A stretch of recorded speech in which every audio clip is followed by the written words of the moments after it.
fait croire que ça va être l'aventure du sable, des vagues, des humains en maillot de bain.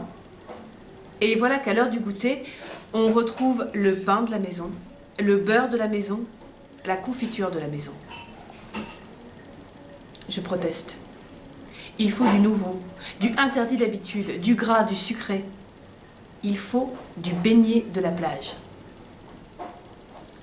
Sur le chemin du retour, beignet en main, j'observe les familles disposées sur le sable, les enfants qui pleurent ou qui creusent.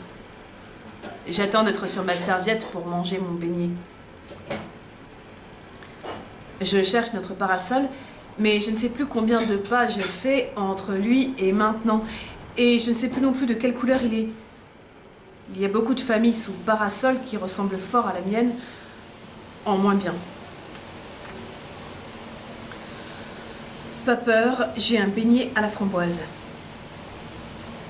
Mais quand même, ils sont loin. J'ai marché si longtemps. Personne n'aperçoit le drame sous ma peau. Et puis ça fait bête d'être triste en maillot de bain.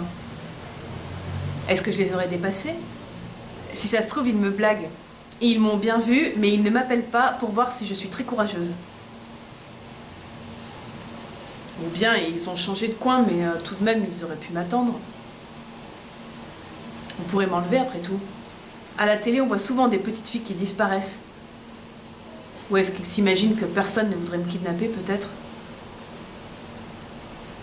J'ai déjà vu une affiche avec des enfants perdus dessus. Il y a un numéro pour appeler si jamais on les reconnaît. J'ai bien regardé les photos et parfois on se rend compte que ça fait des années que l'enfant a disparu, si bien qu'il n'est plus un enfant aujourd'hui. Ça fait une étrange sensation. Et je vais pas pleurer. Pour que ça aille mieux, j'imagine comment ce sera quand je les retrouverai.